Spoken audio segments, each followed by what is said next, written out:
Walang iya naman. Magpatakbo ka, nasa gitna ka pa, tapos pag businahan ka ng nasa likod mo ng naka four wheel, ikaw pa yung galit. Tapos mga aasar ka pa. Marami nagbabaril lang ganyan eh.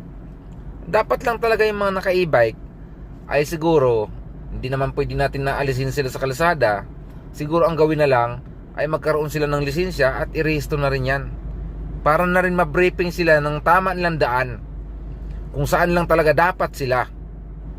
Doon ba sila sa bike lane kung may bike lane, or nasa kanan lang sila lagi? Alam mo, para sa akin, hindi mo naman kailangan idaan pa siguro sa masusing pag-aaral yan. Common sense lang, mga tropa.